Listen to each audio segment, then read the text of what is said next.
Well, hello to you, my Sunday school friends. It is really lovely to see you. I hope that you're having a good summer. Here in Wisconsin, it has been very hot. Wherever you're watching this, I trust that God is with you and that God is caring for you and for your family. We're still talking about David. Last time we talked, David had gone through the horrible thing of having his son rebel against him. Remember that? His son Absalom had himself anointed king. He'd raised an army. He'd actually tried to kill his own father. The armies fought, and David finally was able to get his throne back, his kingdom back.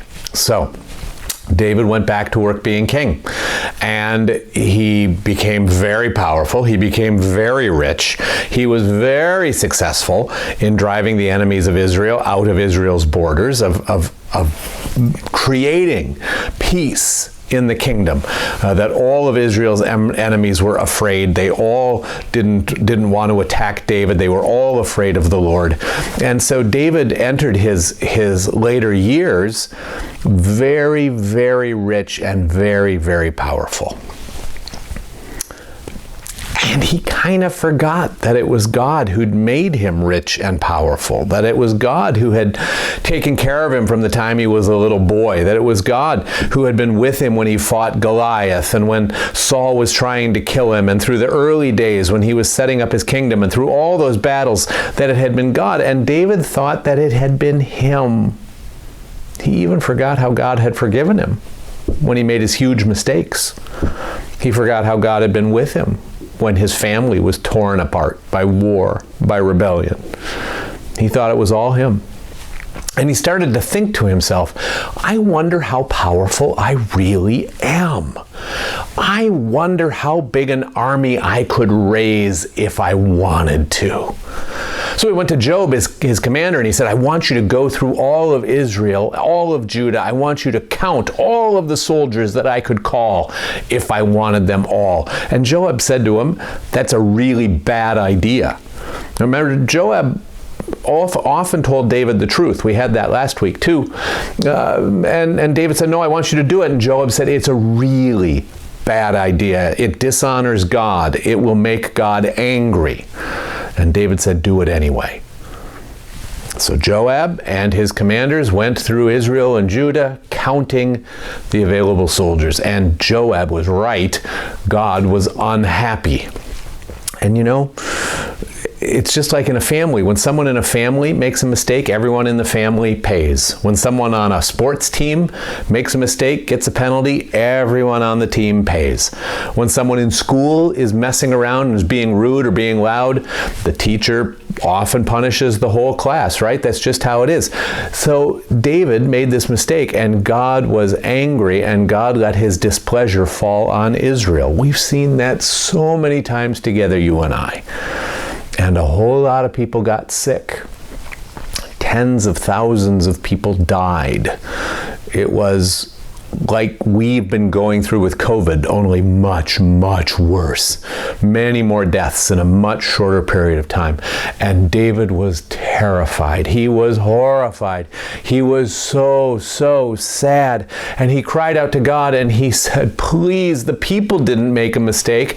I made this mistake. Please punish me and my family, but don't punish the people anymore. And David looked up and he was able to see God's angel of death standing on Mount Moriah, right, with his sword toward Jerusalem, right, next to a threshing floor. A threshing floor is a place where you take grain that you've harvested and you beat it, and then you throw it into the air, and the wind blows away the covering of the grain, and the grain itself falls to the ground. There was a threshing floor on Mount Moriah that was owned by a guy named Ornan the Jebusite.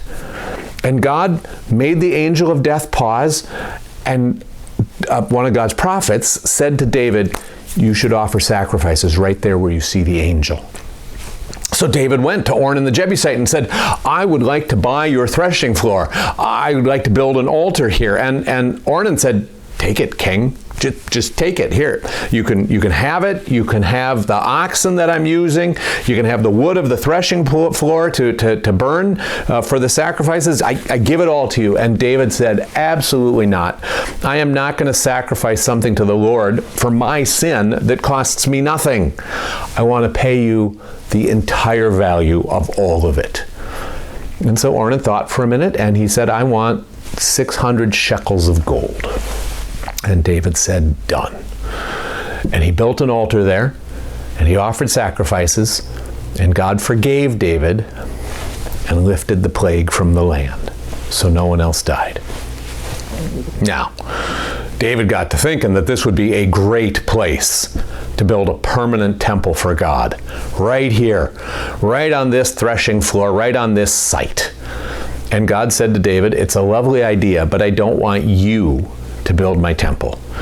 You've been a man of war. Your son, Solomon, can build it. When he becomes king, he will be a man of peace. And so I don't want you to do it. I want him to do it. And David accepted God's will. I mean, he was in a very, very listening mood right then, as you can imagine. And so David went to work gathering the materials that Solomon would need for the temple. Gold and silver and brass and cut stone, cedar, which is a kind of wood. He brought it all together. Iron. He brought it all together. He made huge piles of all of it, huge investments. And he talked to his son Solomon, and he said, someday you are going to be king, and you have it in your hands to be king and to have our family keep the throne forever if only you will do what Moses commanded, if only you will keep God's laws. It's so important, son, that you do what you're supposed to do. And look, over here, I am putting together all of these materials so that you can build a temple for God. You can make it beautiful. You can make it magnificent. And so Solomon and his dad talked about this temple. They planned this temple. They gathered the materials together. Both of them knowing that someday when David died and Solomon became king, a beautiful house for God could be built there on Mount Moriah, on the threshing floor of Ornan the Jebusite. That's our story for today. Let's see what happens next week, shall we? You take care. Be obedient to your parents. Do some good work. I love hearing from you. Bye-bye.